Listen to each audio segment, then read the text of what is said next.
Boa tarde, pessoal.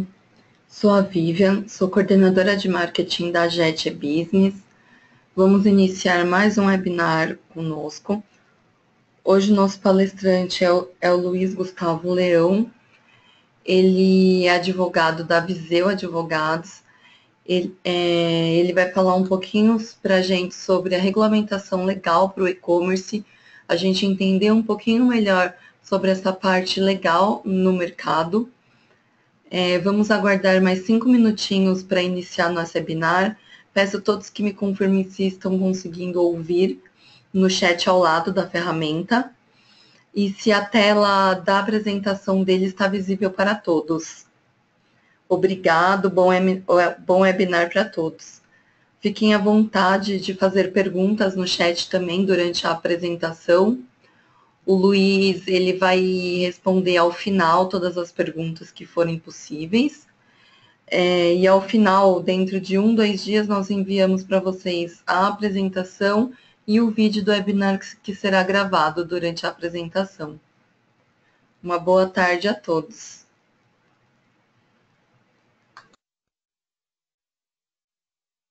Olá, pessoal. Boa tarde a todos. Meu nome é Luiz Gustavo Leão. Nós vamos fazer um bate-papo hoje com relação à regulamentação legal do e-commerce, tratar um pouquinho sobre o que precisa ser feito, como, quais as preocupações, quais os pontos mais importantes aí que devem ser levados em consideração. O objetivo vai ser apresentar a vocês de uma forma mais didática possível. Vou me focar em não utilizar tanto o juridiquês, eu sei que é muito chato, então vai ser realmente uma conversa com vocês para explicar um pouquinho o que precisa ser feito, cuidados, como deve ser observado, principais problemas, como resolver esses problemas, enfim, de uma forma bem tranquila. Vou ficar à disposição para responder as perguntas de vocês. A minha ideia é fazer uma apresentação por volta de 30, no máximo 40 minutos, e depois abrir aí para perguntas para a gente fazer esse bate-papo. Conforme a Vivian comentou, a gente vai aguardar mais uns 5 minutinhos aí para que as demais pessoas entrem no chat e a gente possa começar a apresentação, ok? Agradeço por enquanto e obrigado. Bom, pessoal, estou de volta. Vamos começar aí esse nosso bate-papo. Vamos passar, primeiramente, com relação a um breve histórico de onde surgiu essa questão da regulamentação do comércio eletrônico. Tudo isso foi iniciado com o que a gente chama de Plandec, que é o Plano Nacional de Defesa do Consumidor, que eu costumo brincar que a nossa querida ex-presidente, eu já trato assim, a presidente afastada Dilma, lançou esse plano de defesa do consumidor, no qual ela identificou que essa massa de pessoas que hoje consegue comprar produtos, que foi elevada a uma categoria de consumidores, ela tem um peso muito forte na questão de voto, ela tem um peso muito forte na questão de opiniões e em que necessitava uma regulamentação. Então, esse Plano Nacional de Defesa do Consumidor, ele foi lançado em 2013 e trouxe com ele aquilo que a gente chama do Decreto do Comércio Eletrônico. O que é esse decreto desse comércio eletrônico? Ele é um decreto que regulamenta os principais direitos e obrigações dos provedores, dos sites que têm como objetivo expor produtos à venda no comércio eletrônico. Então, esse decreto, que é o 7962 de 2013, ele vai, de alguma forma, buscar quais as informações que são colocadas para todos aqueles que querem fazer a venda no comércio eletrônico. E esse decreto ele tem 3 pilares fundamentais. O primeiro deles é a parte de informação. Então, se alguma coisa daquilo que a gente vai tratar hoje é importante para que vocês levem em consideração, é a questão da informação para o consumidor. O consumidor ele tem por premissa a necessidade de ter a prévia informação daquilo que vai ser apresentado a ele, daquilo que é o produto, do serviço, de quais os detalhes, características técnicas, de risco à segurança de uso, de quais as informações ele precisa para a tomada de decisão. Esse direito à informação, ele de alguma forma ele já é uma repetição do próprio pilar que traz o Código de Defesa do Consumidor, que é a necessidade de repassar todos esses dados para aquele que vai adquirir algum produto ou serviço. Então, primeiro ponto que a gente traz, que é extremamente importante no comércio eletrônico, é esse direito à informação. E esse direito à informação, ele é amplo. Então, na dúvida, se vocês falarem assim, mas de que forma ele deve ser seguido, de que forma ele deve ser observado, levem em consideração sempre a premissa de que quanto mais informações vocês repassarem aos seus consumidores, melhor será cumprido esse direito à informação. Então, eu tenho que repassar todos os dados, eu preciso deixar isso de uma forma muito clara. Então, eu tenho que colocar todas as informações sobre as características do produto? Sim. Tem que colocar informações sobre cumprimento de legislação de agências reguladoras, por exemplo, em metro e etc.? Sim.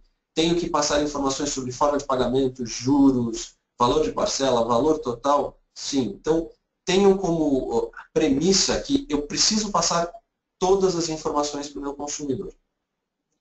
Outro desses pilares é o atendimento facilitado. O que o decreto leva como base? Ele falou o seguinte, bom, se o meu hoje consumidor vai fazer uma compra pela internet, ele precisa ter a possibilidade de obter todas essas informações da empresa também pela internet. Ele tem que receber essas informações e esses dados de uma forma fácil. Ele tem que ter acesso a um contrato, ele tem que ter acesso a um resumo das principais limitações a esse contrato, que é o que a gente chama aqui de sumário do contrato, e ele tem que poder fazer tudo isso pela internet. Se é um consumidor que vai fazer uma compra pela internet, ele tem que poder tirar essas dúvidas e fazer essas solicitações também por meio da internet. Então, esse atendimento facilitado, a gente vai ver um pouquinho mais para frente, ele leva em consideração diversos aspectos que facilitam, como o próprio nome diz, a vida desse consumidor por meio da internet. E ele vai trazer, o último dos pilares, a questão do direito de arrependimento. Esse direito de arrependimento, ele já tinha uma previsão no Código de Defesa do Consumidor, mas ele vai vir um pouquinho mais detalhado, ele vai vir com um pouco mais de observações e de obrigações a serem cumpridas no comércio eletrônico. Então, ele vai ser um pouquinho mais amplo do que aquela previsão que já existia no Código de Defesa do Consumidor. Então, aqui a gente está começando a traçar as principais preocupações que devem ser observadas, e aí a gente vai expandir para aquilo que deve ser levado em consideração também aí no resto dessa regulamentação do comércio eletrônico no Brasil. Então, a gente entra no primeiro dos pilares, que é a parte do direito à informação. Aonde leva isso, de que forma eu tenho que cumprir e quais os pontos. Agora vamos traçar isso de forma mais objetiva, de forma mais direta, como que essas informações devem ser tratadas no site de vocês. Colocação mais objetiva de dados que devem ser levados em consideração. Então vamos lá, vamos entrar em cada um deles. O primeiro deles, a gente entra com relação à parte da informação de descrição dos dados da empresa. Esses dados da empresa, eles precisam ser muito claros. Então, o que a gente precisa ter? A gente precisa ter qual é o nome da sua empresa. O nome da sua empresa tem que estar na página direta do site. Ele tem que ser claramente a informação com relação a isso. Então, eu preciso ter o nome da minha empresa na página inicial. Ainda que você coloque no rodapé da empresa, do site. Ainda que você coloque o nome da empresa no rodapé. Então, tem lá, você tem todas as suas informações, você coloca isso de uma forma objetiva, mas tem lá a razão social de uma forma clara. Qual o objetivo disso? Fazer com que eu identifique qual é a empresa que eu estou comprando. Eu, enquanto consumidor, preciso ter uma ideia de quais os dados dessa empresa que eu estou adquirindo os produtos. Então, o objetivo aqui dessas informações é como que eu acho essa empresa se eu precisar procurá-la fora da internet? Qual o endereço físico e endereço eletrônico? Então, aqui a gente entra muito nesse detalhe de não só qual o endereço aonde a empresa está sediada, mas qual o e-mail de contato da empresa. Eu preciso ter uma forma de localização. Se eu quiser ir fisicamente até lá, se eu precisar mandar uma carta, uma notificação, uma correspondência, ou se eu quiser mandar um e-mail do meu Outlook, do meu Gmail, do meu Hotmail, de qualquer que seja o e-mail que eu utilize. Mas eu preciso, de alguma forma, saber como entrar em contato com a empresa. Então, essas informações descritivas levam em consideração esse detalhe. Qual é a razão social da empresa, qual é o CNPJ da empresa, o endereço físico e o endereço eletrônico. Essas 4 informações elas precisam obrigatoriamente constar na página inicial, se for recomendado para vocês, no próprio rodapé. Então, imagina que você rola para baixo todo o conteúdo da página, lá embaixo tem razão social, CNPJ, endereço físico e endereço de e-mail. São as 4 informações obrigatórias que precisam constar no site de vocês. Aqui no escritório a gente fala, puxa, mas é uma coisa tão básica, é só colocar os dados da minha empresa? É, mas nós temos clientes que não gostam de colocar essas informações. Aí você vai falar, poxa, mas não é uma questão de gostar ou não, é uma obrigação que deve ser cumprida. Concordo, é uma obrigação que tem que ser cumprida. Mas muitas empresas optam por não colocar. Isso porque tem algumas ferramentas que recebem essa comunicação no próprio site do consumidor e já fazem um tratamento automatizado com relação a essas perguntas e questionamentos que são realizados. Então aí eles falam, puxa, mas se eu colocar esse e-mail, eu vou receber e eu não vou ter quem trate isso, porque toda a minha informação é automatizada. A resposta normalmente que eu passo é que o legislador ele não levou em consideração esse fato. O legislador, quando criou esse decreto, ele colocou observações diretas que devem ser levadas em consideração e não tratou dessa situação. Então, o fato de você já ter uma ferramenta no seu próprio site que faça essa seleção e resposta automática de e-mails não atende aquilo que a lei fala, que é tenha o seu e-mail diretamente colocado no site. Então, precisa. Tá? Eu já até adiantei um pouquinho isso, porque isso é um questionamento que a gente recebe muitas vezes dos nossos clientes, e eu já vi, infelizmente, muitas autuações de órgãos de defesa do consumidor, principalmente aí a gente fala de PROCON, e também do Ministério Público, com relação ao fato simplesmente de não possuir um e-mail na página inicial do site. E esse segundo item, que é com relação a informações descritivas dos produtos ou serviços. Ele, de alguma forma, ele entra em conjunto com o terceiro elemento, que é informações descritivas de condições de oferta. Por que eles entram de uma forma similar? Porque ambos têm a obrigação de você ter todos os dados de produtos e dos serviços que são apresentados. Então, quando eu falo de condições de todos os dados, eu vou ter que descrever, vamos imaginar um computador. Eu não vou simplesmente falar, é um computador modelo X à venda por R$1.000. Eu vou ter que colocar em computador X, com características de sistema operacional Y, com aplicativos já inseridos com tais descrições, com tamanho, com peso, com descrição técnica, com velocidade de processamento. Eu vou ter que dar todas as informações do produto. Isso é uma obrigação. E aí você fala, mas quem que vai analisar se isso é feito ou não? Se as informações são todas descritas ou não? É basicamente o mesmo órgão de defesa do consumidor que vai olhar isso de uma forma clara e vai entender se isso foi colocado ou não. E aí por isso que eu volto naquele primeiro comentário. Na dúvida, coloquem o maior número de informações possíveis com relação a esses produtos. É muito importante que vocês descrevam aquilo que está sendo ofertado de uma forma muito clara. E aí entra na situação próxima do item 3, que é com relação às condições da oferta, as condições comerciais. Eu não posso simplesmente ter o preço à vista e um preço parcelado, como, por exemplo, R$1.000 à vista ou 12 de R$100.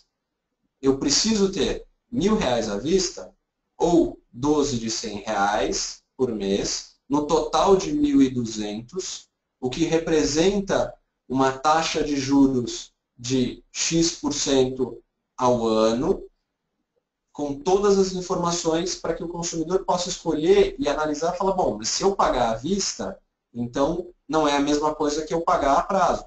Eu vou pagar tanto de juros. Será que vale a pena eu pagar esses juros ou não? Qual é a informação sobre pagamento por boleto? Tem uma diferença de preço ou não?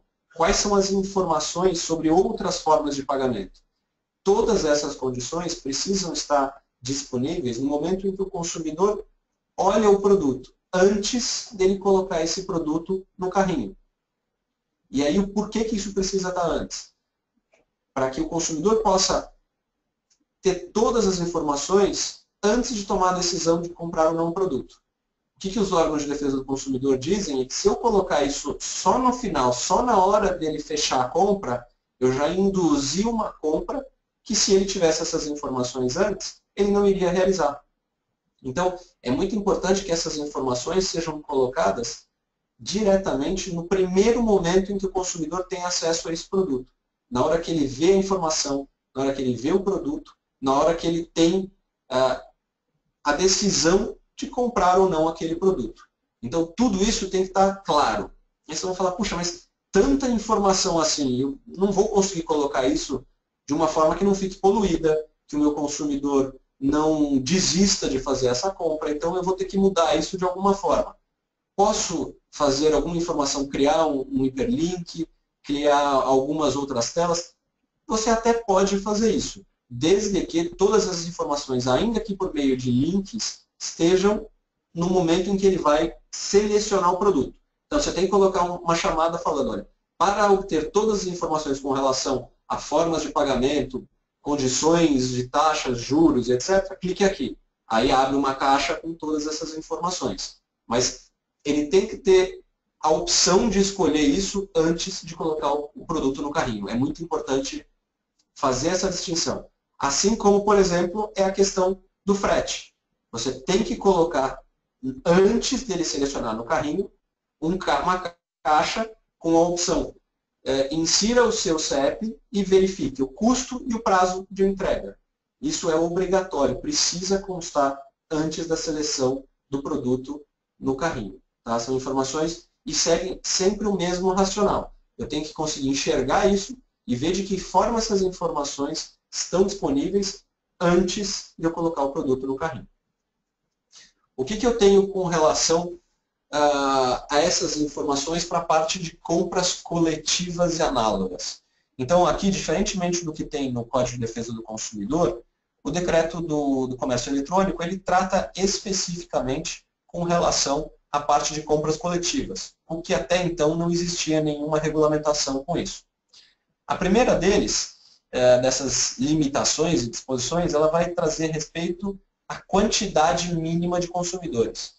O que se verificou antes? Que quando os consumidores entravam nos sites de compras coletivas, eles iam lá, selecionavam, falavam, eu quero comprar esse produto. E ficavam esperando. Mas eles nunca sabiam se eles iam conseguir usufruir ou não dessa compra que eles fizeram, porque eles não sabiam qual era o limite de consumidores mínimo necessário para que essa compra se concretizasse.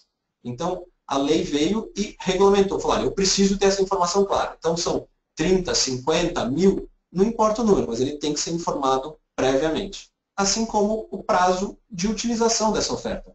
Eu tenho que poder, de alguma forma, colocar qual é o prazo que o consumidor pode usar. Então, se você comprar hoje, você vai ter um mês para usar essas informações.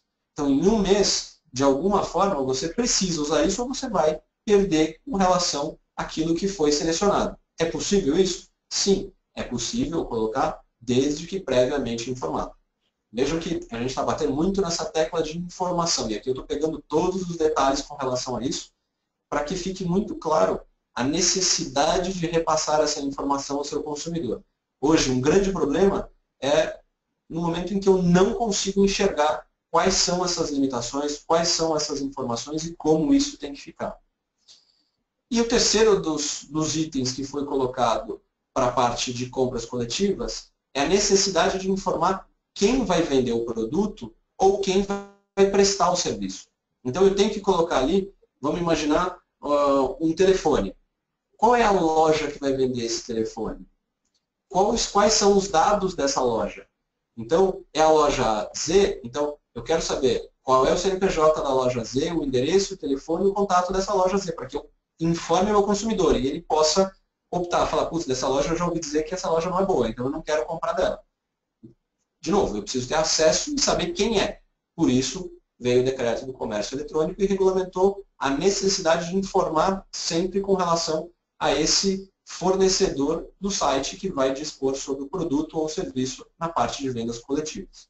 Então aí a gente fecha essa questão de informações colocadas nos sites necessariamente para compras coletivas. A gente entra no atendimento facilitado.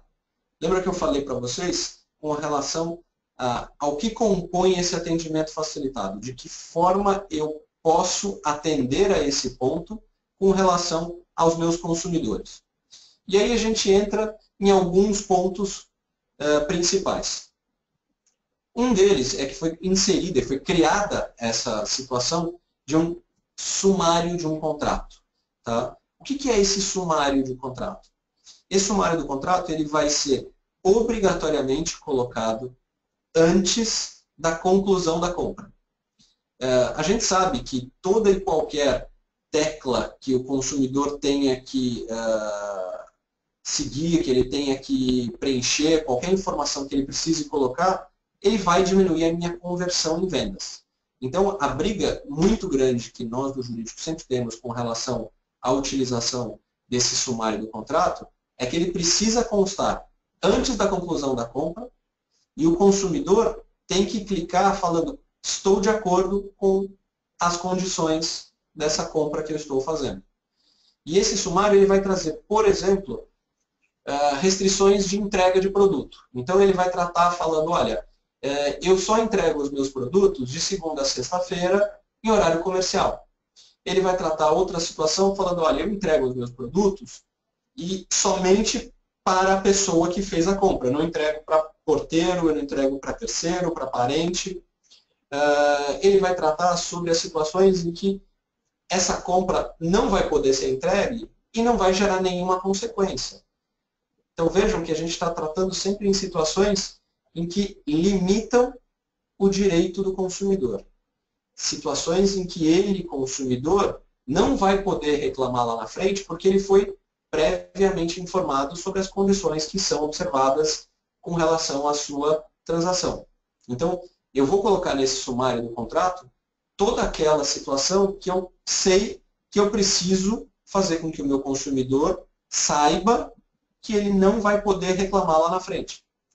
Então, além de entrega, que foi uma situação que eu coloquei aqui para vocês, a gente pode trazer outras situações, por exemplo, como com relação à troca. Como ele vai poder trocar esse produto? Eu não estou falando de direito de arrependimento, eu estou falando de troca. Vamos imaginar que esse meu produto precise ser levado a uma assistência técnica, que esse meu produto seja personalizado e, portanto, eu não aceite uma troca. Então, eu tenho que informar para esse consumidor tudo aquilo que ele não poderá fazer com relação ao produto ou serviço que ele está comprando no meu site. E esse sumário, de novo, ele precisa ser inserido, seja por um link, seja por um texto no próprio site, antes da finalização da compra. A ideia, de novo, é que o consumidor possa verificar, ter acesso a essa informação e optar por prosseguir com essa compra, mesmo tendo sido avisado de tudo isso. Aí, várias reclamações eu já ouço falando, puxa, mas eu vou ter que falar todo o aspecto negativo do que eu faço para o meu consumidor antes dele comprar e que ele não vai comprar mesmo. Infelizmente, essa é a ideia. É a ideia de que serão repassadas todas as informações restritivas, portanto, negativas desse aspecto do consumidor, com relação à compra que ele está realizando. Tá? Então, é sim obrigatório e muitas, eu digo, muitas autuações dos órgãos de defesa do consumidor, eles levam em consideração o item 1 e esse item 3. Aqui eu pulo o item 2 só um momento, porque eles fazem parte, o item 1 e 3 são similares. O 1 é um sumário do contrato, cláusulas e um resumo do que ele não pode fazer. O item 3 é um contrato em si. Quando a pessoa compra um produto ou um serviço no site de vocês, ele está realizando um contrato de compra e venda. Portanto, é necessário que seja e que exista um contrato escrito com relação ao que ele pode ou não fazer, aí com todas as regras, não com um pequeno resumo, como é o sumário, mas um contrato amplo. Então, a gente tem 2 documentos que precisam ser criados aqui com relação a isso. E esse contrato, ele tem que ser enviado no e-mail que é encaminhado quando da confirmação da compra, ou ele tem que ser enviado por meio de um link nesse e-mail. Mas, obrigatoriamente, na hora que eu fecho a compra, na hora que o consumidor conclui a compra, eu preciso encaminhar um e-mail informando que a compra foi concluída e mandar ou o arquivo, normalmente é em PDF desse contrato, ou um link aonde esse contrato pode ser localizado no meu site. E esses 2 itens, o 1 e o 3, são muito utilizados pela fiscalização para a autuação das empresas. Porque são itens muito objetivos, eles não demandam uma questão de análise, eles tem ou não tem, e são utilizados para uma autuação de forma muito recorrente com relação aos sites. Então, aqui eu bato essa tecla muito forte para vocês, para que prestem uma atenção maior a esses 2 pontos e levem isso em consideração na hora de fazer uma revisão no site de vocês. Voltando para o item 2. O item 2 ele fala sobre ferramenta de correção de etapas anteriores. O que quer dizer isso?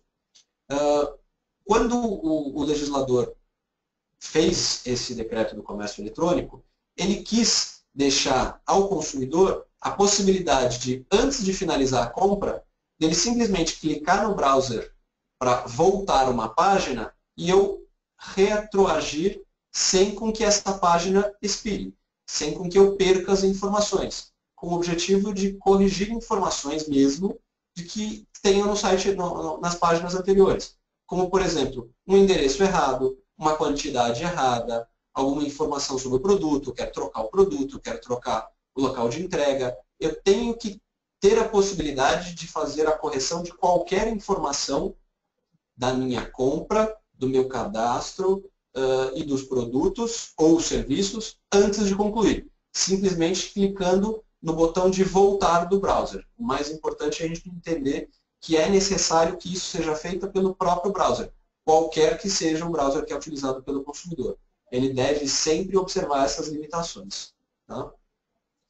Quais outras informações a gente tem com relação a esse atendimento facilitado? Eu tenho que ter um atendimento em meio eletrônico. Comentei com vocês logo no início que se o meu consumidor ele faz uma compra pelo site, ele tem que poder tirar dúvidas pelo site. Então é necessário que eu tenha um chat, é necessário que eu tenha esse atendimento por e-mail, é necessário que eu tenha um FAQ, que são as perguntas mais frequentes. E esse atendimento é realizado pelo site. O que quer se evitar aqui? Que você coloque um número do seu serviço de atendimento ao consumidor em que ele seja obrigado a ligar para o seu site. A ideia, se eu fiz a compra pela internet, eu tenho que conseguir ter a informação pela internet, sempre utilizando o mesmo mecanismo que eu utilizei para fazer a compra. Quais outras informações? Eu preciso ter essa ferramenta de confirmação. Então, lembra que eu comentei agora há pouco com relação ao envio do contrato? Eu tenho que ter essa ferramenta de confirmação, ou seja, o e-mail enviado informando que eu recebi a compra, que eu recebi o pedido de troca, que eu recebi o pedido de desistência, que eu recebi qualquer informação que é solicitada pelo consumidor, ela tem que ser confirmada pelo site. E como é que se faz essa confirmação? Enviando um e-mail. É sempre por meio do envio de um e-mail. E esse e-mail vai deixar tudo documentado para o consumidor para que ele possa, no futuro, se tiver algum problema, utilizar essa informação para fazer qualquer questionamento. Então, a ideia é para que ele realmente tenha essas informações para a utilização dele. Então, precisa mandar e-mail de toda e qualquer solicitação feita pelo próprio consumidor? Sim, precisa repassar essas informações. O decreto ainda traz a obrigatoriedade do site ter mecanismos de segurança. eles não entram em qual detalhe técnico deve ser observado, qual o grau de segurança que o site tem que possuir, quais as empresas certificadas, não certificadas. Ele simplesmente informa que o site precisa ter mecanismos de segurança de informação. Então, aqui a gente traz, com relação a esse dado, a necessidade de se ter mecanismos do site blindado, de um site de proteção de dados, de que informações elas são confidenciais. Então, essa preocupação com a segurança das informações é que deve ser levada muito em consideração. E por isso que ele não entra em detalhes, mas simplesmente na necessidade de ter mecanismos de segurança. Quais são os aspectos que a gente fala que são mais polêmicos desse atendimento facilitado? Eles são relacionados à necessidade de colocar no meu atendimento ao consumidor 3 campos obrigatórios. Então, toda vez que eu vou colocar um atendimento automatizado para o meu consumidor, eu tenho que abrir obrigatoriamente esses 3 campos de informação, dúvida e um terceiro que eles, até no meio, entre os advogados, a gente brinca que foi criado aí uma forma de suspensão de contrato, que ninguém sabe muito bem como é, mas de alguma forma em que eu cancele ou dê a opção do meu consumidor de fazer o cancelamento desse meu contrato. E por que eles são aspectos polêmicos? Porque eles colocam obrigatoriamente que tem que ter esses 3 campos. Então, ainda que vocês tenham diversas outras informações para que eles possam selecionar diversos outros campos, ou diversos outros assuntos, eu preciso ter obrigatoriamente esses 3, para um atendimento de alguma forma que seja obrigatória com relação a 3 características. E o porquê esses 3? O porquê não outros 5?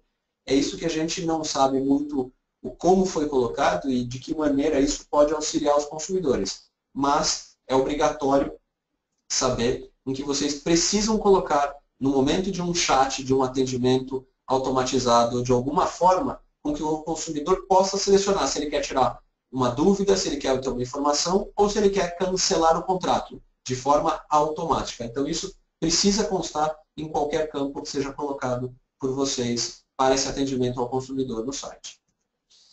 E esse atendimento facilitado, a gente vê um consumidor, a menininha aqui, reclamando com esse telefone na mão. Qual é o prazo que ninguém aguenta ligar no serviço de atendimento ao consumidor e ficar horas esperando para ser atendido? Então, a ideia que o próprio decreto coloca é que eu, enquanto fornecedor, eu tenho até 5 dias para responder qualquer solicitação feita pelo meu cliente. Então, o mais importante aqui para vocês é, recebi um e-mail de uma solicitação dos meus consumidores. Posso ficar 30 dias para resolver isso? Não. Eu preciso responder em até 5 dias.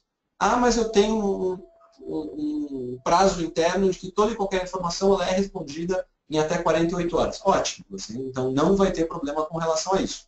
Quem tem que se preocupar é a pessoa que tem qualquer informação repassada após esses 5 dias. E aí sim você pode ter um problema com relação àquilo que vai ser colocado. Então, cuidado. Qualquer solicitação do cliente de vocês precisa ser respondida em até 5 dias. Ok? Direito de arrependimento. Como é que funciona esse direito de arrependimento no comércio eletrônico?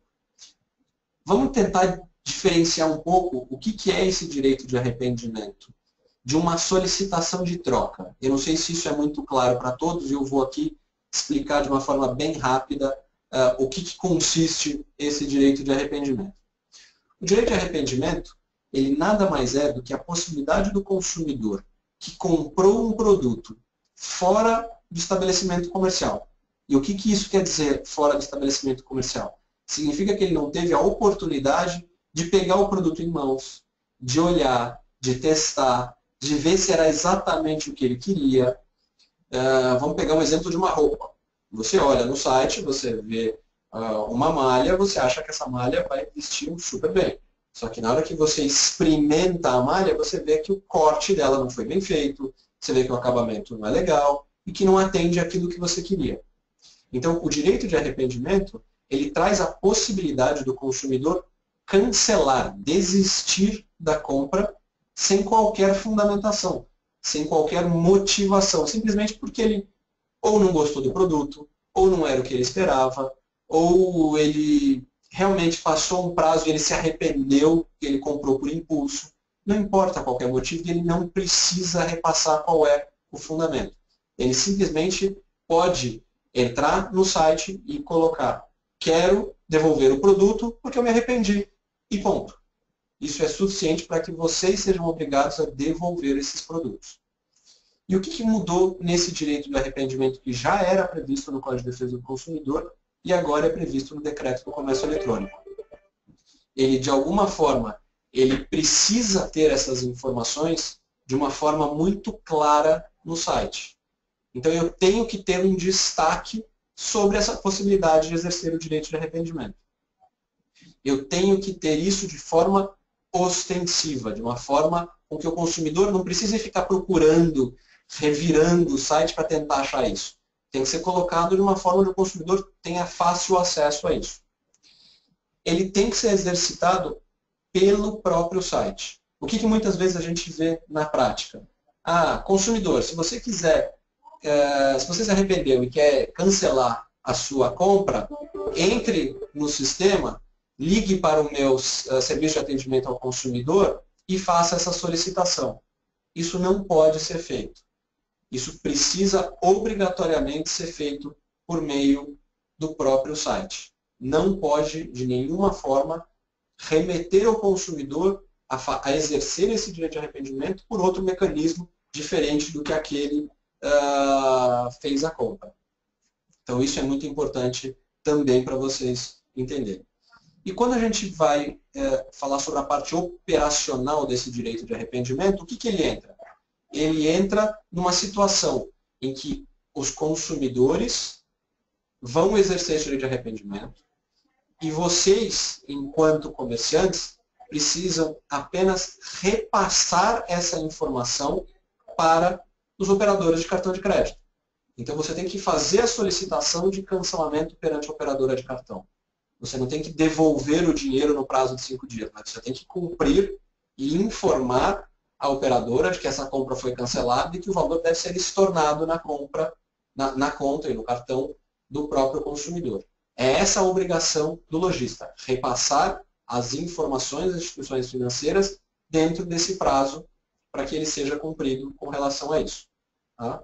E precisa também, assim como qualquer solicitação que eu informei antes que precisa ser cumprida, ela tem que ser cumprida por meio de um envio de um e-mail. Então, vocês vão ter que repassar a informação: consumidor, recebi o seu pedido de cancelamento em razão do direito de arrependimento. Por favor, encaminhar o produto para, ou iremos retirar o produto em tanto tempo. Aí vocês vão repassar qual é o procedimento que vai ser adotado para essa logística reversa, para a retirada desse produto. Mas isso tem que ser confirmado para o consumidor no momento em que vocês recebem esse pedido do direito de arrependimento. O que eu tenho de outras leis que também são aplicáveis ao comércio eletrônico? Nós temos recentemente outra lei que foi publicada pela nossa presidente afastada Dilma, que é o Marco Civil da Internet, que foi promulgado às pressas num evento aqui em São Paulo, em razão do evento Snowden, que divulgou informações, que ela ficou numa situação meio delicada e de uma resposta a isso, ela promulgou essa lei nesse evento e que trata dos direitos e obrigações de todos os usuários da internet. E o que isso implica o e-commerce? Qual o efeito disso sobre o e-commerce? Ele é um efeito muito grande com relação à parte de base de dados, porque ele determina que como essas informações sobre os cadastros dos usuários qual a forma que ela deve ser tratada, o que eu posso fazer com essa base de dados, como eu posso fazer o marketing com relação à utilização dessa base de dados, se eu posso mandar e-mail marketing ou não, se eu posso utilizar tecnologias de rastreamento, como por exemplo cookies, o que eu posso ou não fazer com relação ao usuário de internet. tudo isso é tratado no Marco Civil da Internet, que determina uma série de direitos e obrigações, que são normalmente dispostas nas políticas de privacidade dos sites. Então, o Marco Civil da Internet recentemente foi regulamentado e que traz a necessidade de exposição dessa situação de base de dados de clientes, de que forma isso precisa ser tratado e como isso deve ser feito, como eu trato a privacidade dos meus clientes. Eu tenho outras leis, como por exemplo a lei de entrega agendada. Em alguns estados do Brasil, é necessário informar e oferecer ao meu consumidor a possibilidade dele agendar um horário para que o produto seja entregue na residência dele. Então, eu preciso informar o consumidor, olha, você tem a opção de escolher a entrega comum ou a entrega agendada. E eu não posso cobrar mais por essa entrega agendada. Essa entrega agendada, o consumidor vai escolher o dia e o turno em que vai ser entregue, entre manhã, tarde e noite. Então, eu preciso dar a possibilidade do consumidor optar o que ele quer ou não fazer, se ele quer que seja agendado ou não. Então, um cuidado com relação a esses estados que têm essa lei de entrega agendada, que não são todos ainda no Brasil. Código de Defesa do Consumidor é a lei ampla, é a lei macro que regulamenta todos os direitos do consumidor e, consequentemente, também com relação aos usuários da internet. Então, também se aplicam todas as disposições do Código de Defesa do Consumidor aos usuários de internet, que compram produtos ou serviços. Então, publicidade enganosa, toda vez que eu coloco com relação a prazos que eu tenho que fazer de garantia dos produtos, todas essas disposições, elas são tiradas do Código de Defesa do Consumidor. Então, é a lei geral que trata de qualquer consumidor e também é aplicável na parte de comércio eletrônico. A gente não pode esquecer de agências reguladoras e demais órgãos que são responsáveis por fazer a fiscalização, como, por exemplo, a Anatel. Quando eu vou vender algum produto, como, por exemplo, um celular, ele tem que ser registrado na Anatel. Quando eu vou vender algum produto que precisa ter o selo de registro no Inmetro, então, no meu site eu tenho que informar que o produto é certificado, colocar o selo do Inmetro e colocar o número que ele foi registrado no Inmetro, para que o consumidor possa pegar esse número, entrar no site do Inmetro e consultar para ver se efetivamente aquele número é real e se o produto foi certificado mesmo ou não. Eu tenho outras leis estaduais e municipais que são aplicáveis e que aí a gente precisa adequar o site para aquelas localidades. Eu posso citar dois exemplos aqui. Uma lei que foi promulgada recentemente no estado do Paraná, que fala que qualquer promoção que seja realizada, que tenha uma diferença de preços superior a 20%, ela precisa constar o histórico de preços nos últimos 12 meses desse produto. Isso é aplicável especificamente para o estado do Paraná. São Paulo chegou a ter um projeto de lei similar a esse, mas foi vetado pelo governador Geraldo Alckmin.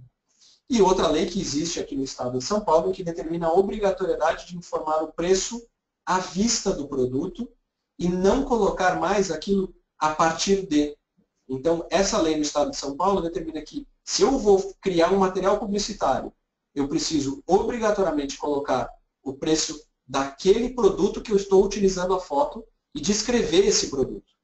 Porque é esse produto que está sendo vendido, não é a partir de imagem meramente ilustrativa. Isso não pode mais ser feito no estado de São Paulo. Além de outros projetos de lei, como o projeto de lei de dados pessoais, de cybercrimes, que também aí são dois projetos que estão tratando de situações que vão impactar bastante no comércio eletrônico, mas ainda não foram publicados, ainda não foram aprovados, de forma que a gente continua acompanhando para ver novas incidências e novas modificações e de alguma forma vai repassar a vocês quando a gente tiver qualquer novidade. Enfim, é um assunto muito amplo, são vários pontos que são colocados aí para isso, que incidem e mudam e afetam o dia a dia de todos vocês.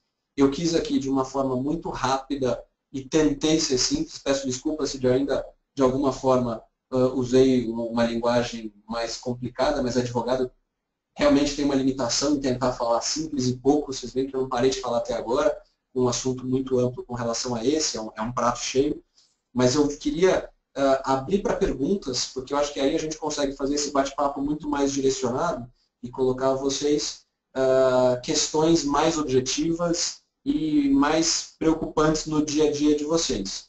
Então eu vou abrir aqui de novo para a Vivian, para que ela possa repassar as perguntas que foram encaminhadas e a gente consiga entrar nessa análise aí com vocês. Vivian, por favor. Luiz, temos algumas perguntas. Eu vou fazendo as perguntas e você vai respondendo, tudo bem? Claro, pode falar. Primeira pergunta é da Mirela Alves. Ela pergunta assim: no caso da MEI, em que nome da empresa em que nome da empresa é o nome e CPF do empreendedor? É viável deixar esses dados visíveis?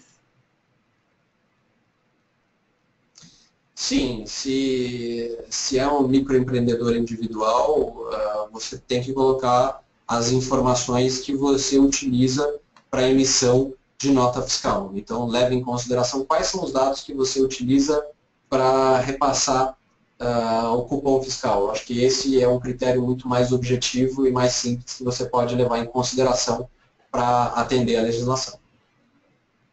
O Renato Lemos, ele pergunta se os marketplaces seguem as mesmas regras gerais. O marketplace, ele nada mais é do que um espaço de divulgação de outras empresas para a venda dos seus produtos. Mas, da mesma forma, ele tem que atender a mesma legislação, ele tem que divulgar qual é a razão social dele, atender a todos esses critérios, com a única diferença em que ele, marketplace, não é responsável pela venda e entrega dos produtos. Ele faz um atendimento, mas naquilo em que ele exerce, ele tem também que ter todas as informações da mesma forma. Ele tem que exercer igualmente os mesmos direitos e obrigações.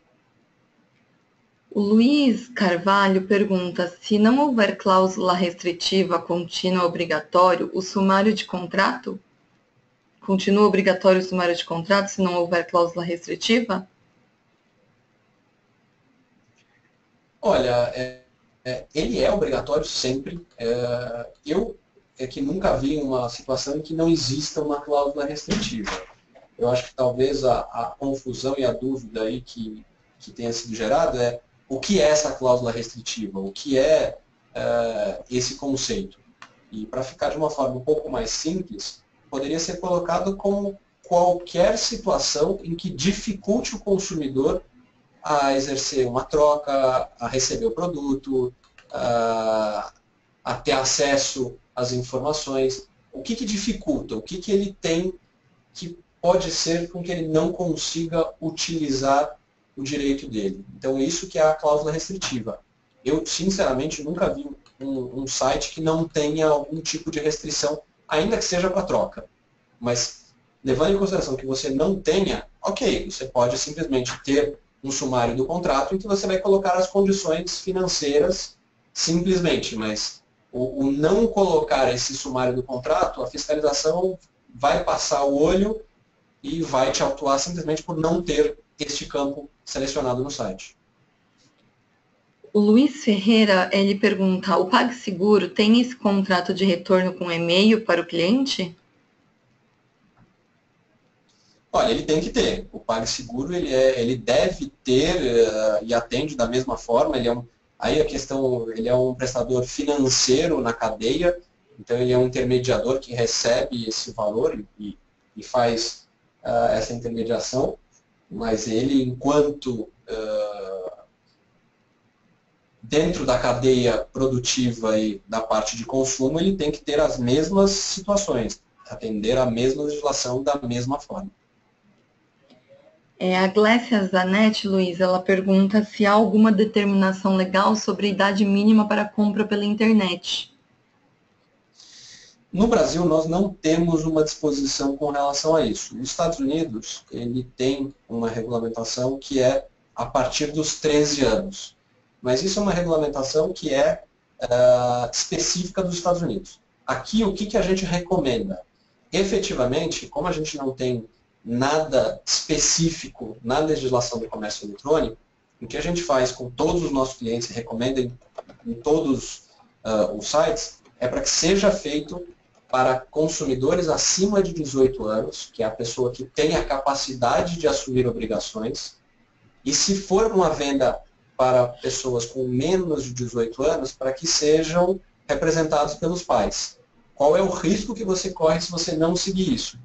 É um pai simplesmente olhar e falar, olha, você aceitou um pedido de compra de alguém que não tem idade para assumir qualquer obrigação. Isso é uma legislação civil que fala que as pessoas não têm capacidade para assumir qualquer obrigação abaixo dos 16 anos. Então, fechar uma venda abaixo de 16 anos é assumir um risco muito elevado. Dos 16 aos 18, ele até pode, o pai pode ir lá e falar, não, eu assumo o risco, mas tem que tomar um cuidado. Então, a nossa recomendação é que vocês somente aceitem cadastramento e compras de pessoas acima de 18 anos. Deixa eu ver aqui a próxima pergunta. O Brawler pergunta, caso o cliente solicite cancelamento, quem paga o frete de retorno? Quando a gente está falando sobre o cancelamento dentro do prazo do direito de arrependimento, o custo do frete da logística reversa é do lojista. Vocês não podem cobrar nem o frete de envio, nem o frete de retirada desse produto. É um custo que é alocado diretamente para o fornecedor, ou seja, para vocês, e não pode ser cobrado do consumidor. Assim, de forma alguma. Isso, várias discussões já foram feitas, sejam com processos, junto a órgãos de defesa do consumidor, Ministério Público, mas não tem como fazer de forma diversa. A gente já tem cliente que tenta repassar uma parte e já sofreu autuação e multas pesadas por simplesmente cobrar esse frete. Quando a gente está falando de direito de arrependimento.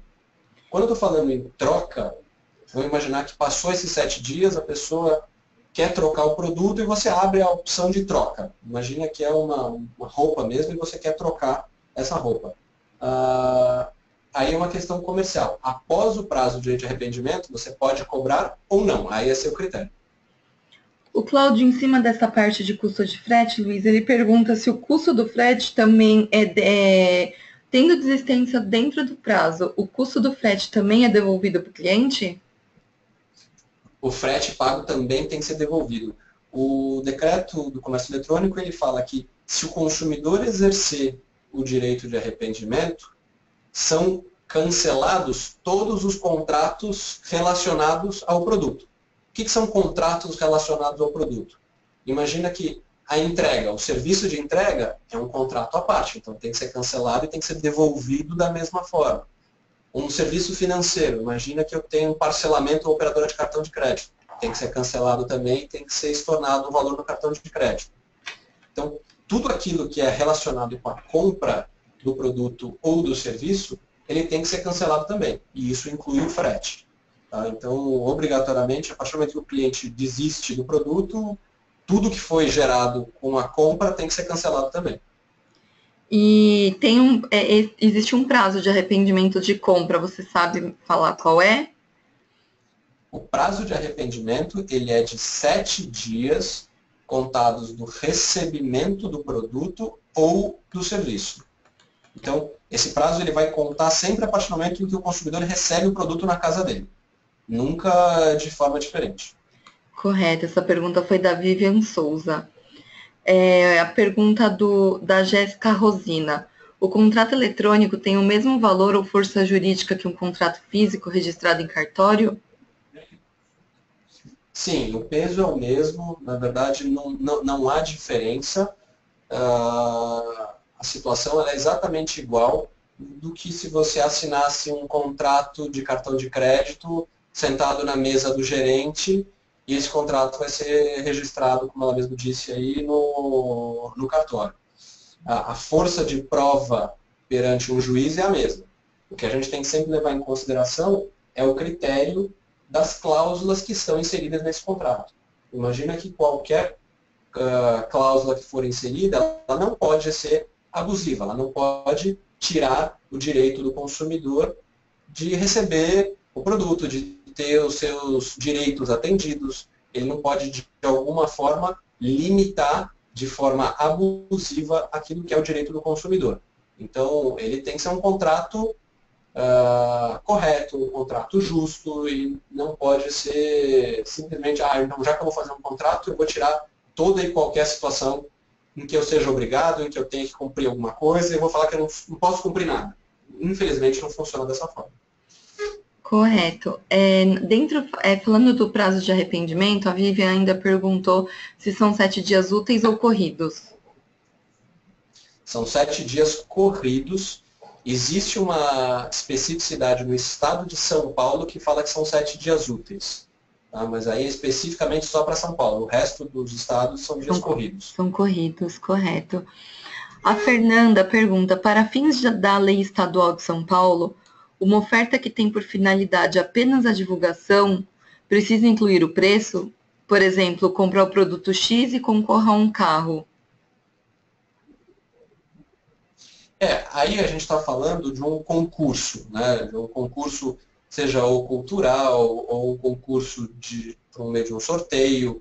Esses concursos, compre produtos de determinada empresa e concorra a alguma coisa, eles não precisam constar o preço, porque eles entram numa regulamentação específica, que é uma regulamentação até da própria Caixa Econômica Federal, que vai tratar sobre a necessidade de registro desses concursos perante a própria Caixa.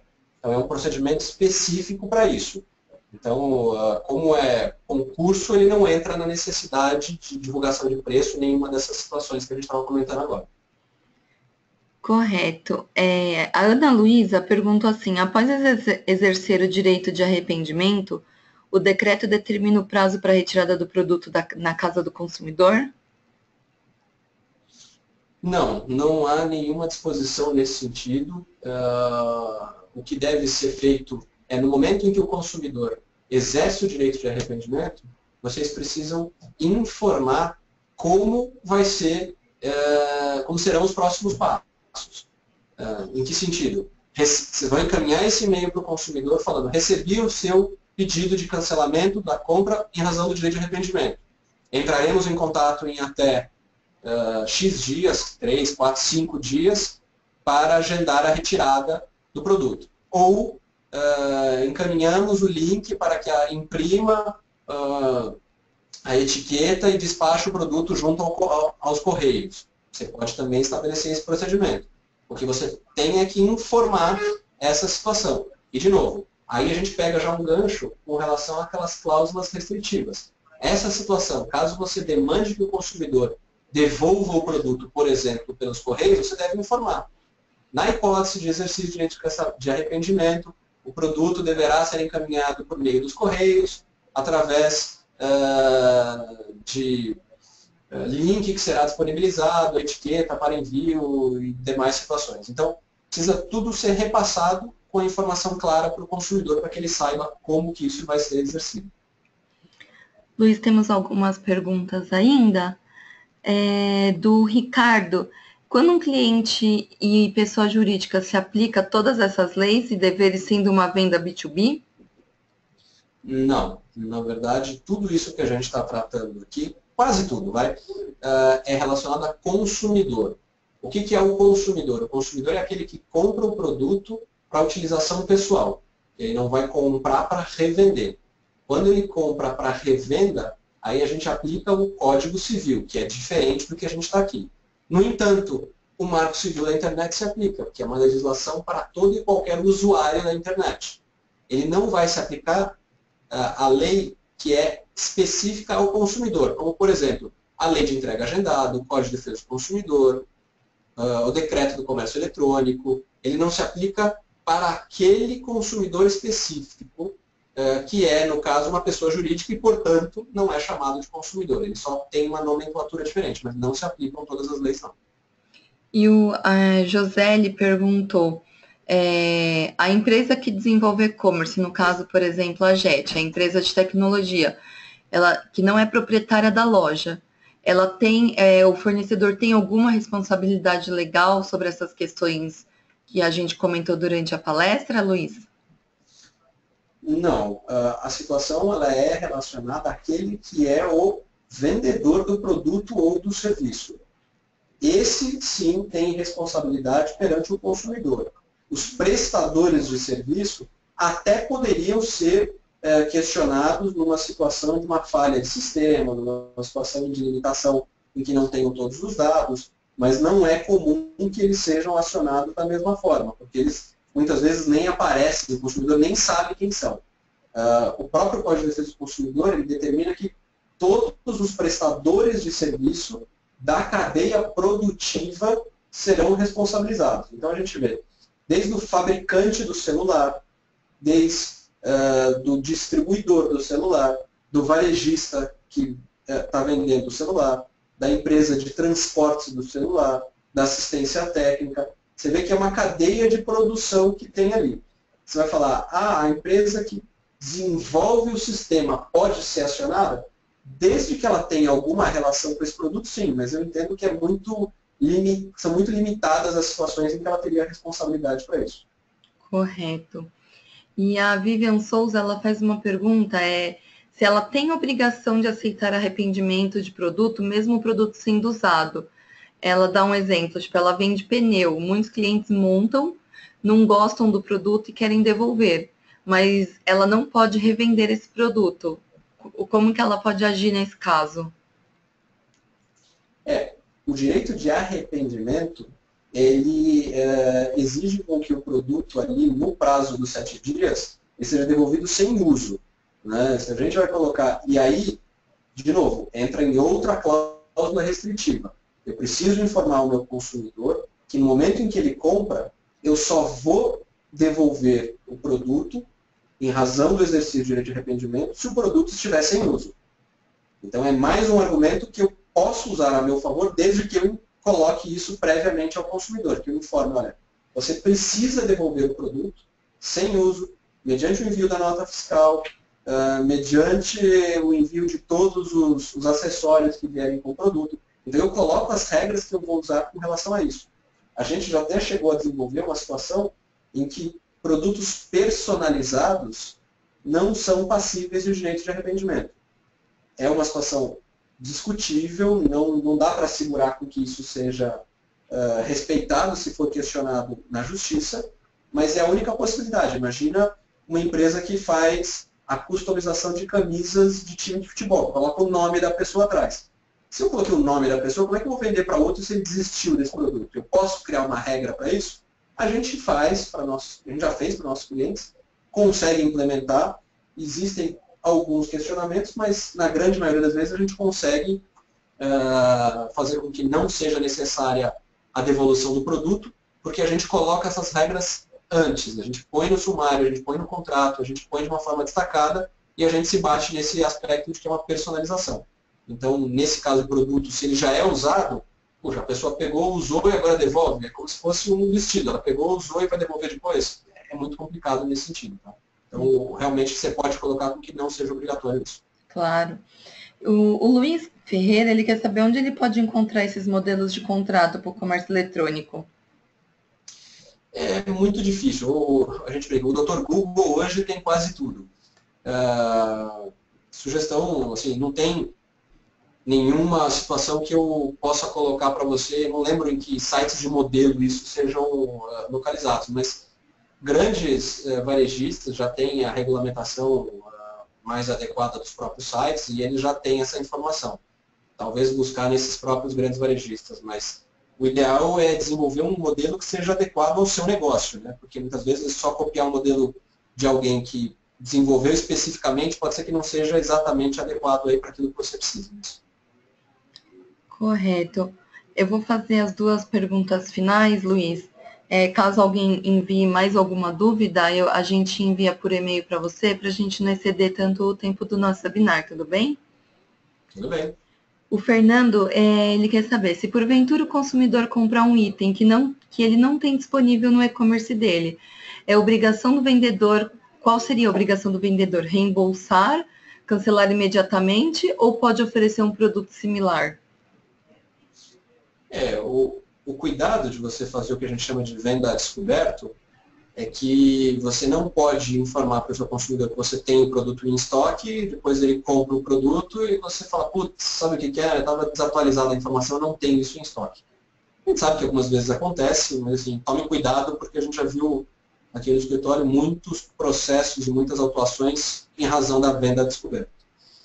Primeira coisa, aconteceu o problema, o que deve ser feito? Você deve informar ao consumidor que houve um problema em que você, infelizmente, não vai conseguir entregar o produto. O Código de Defesa do Consumidor ele abre essas 3 opções, né, em que eu possa devolver o produto, o valor, eu possa entregar um outro produto superior ou oferecer, de alguma forma, a possibilidade de abatimento de um valor para a escolha de um terceiro produto. E isso fica a critério do consumidor. A sua obrigação é passar para o consumidor a informação de que aconteceu o problema e que ele pode escolher, a critério dele, o que ele quer fazer. Receber um outro produto similar, receber o dinheiro de volta, ou receber um abatimento e escolher um terceiro produto. Fica a critério dele a escolha do que vai ser exercido. Correto. E a última pergunta é da Mirella. Ela quer saber se, assim como nas lojas físicas, a loja virtual também tem que ter o Código de Defesa do Consumidor disponibilizado. É recomendável que você tenha, assim, apesar da legislação ser específica para as lojas físicas, a gente hoje já tem visto Ministério Público e PROCON exigirem com que essa informação esteja disponibilizada. Então, seria um hiperlink para o site do Planalto com o texto da lei. Eu acho que é recomendável que você tenha isso no seu site, sim. Acho importante. Legal, Luiz. Pessoal, nós vamos encerrar o webinar. O Luiz vai continuar disponível para as perguntas que vocês tiverem. Vou deixar o chat ainda aberto alguns minutos, caso vocês queiram enviar alguma dúvida a mais. Nós enviaremos para o Luiz, ele responderá por e-mail e nós encaminhamos para vocês. Eu agradeço muito sua presença, Luiz, sua disponibilidade em fazer esse webinar junto com a JET. Agradeço a presença de todo mundo. Enviaremos para o e-mail de todo mundo a gravação do nosso webinar junto com a apresentação também. A JET apresenta sempre novidades nas redes sociais, Facebook, YouTube, LinkedIn. Peço que sigam as nossas redes sociais e aguardem o próximo webinar no mês de julho. Fica à vontade se quiser falar alguma coisa, Luiz. Eu queria só agradecer a participação de todos, me colocar à disposição aí para tirar qualquer dúvida final que vocês tenham. Eu acho que o objetivo era realmente passar essa ideia geral da legislação que é específica para a parte do comércio eletrônico. A gente atua diretamente com isso, atendendo aí a pequenos, médios e grandes players do mercado, desde o desenvolvimento inicial até o final, com relação ao atendimento de reclamações de consumidores. Então, a gente está bem habituado com esse mundo digital. A gente fica à disposição de vocês para qualquer esclarecimento necessário e agradeço mais uma vez a participação de todos. Obrigada. Boa tarde a todos. Boa tarde, pessoal.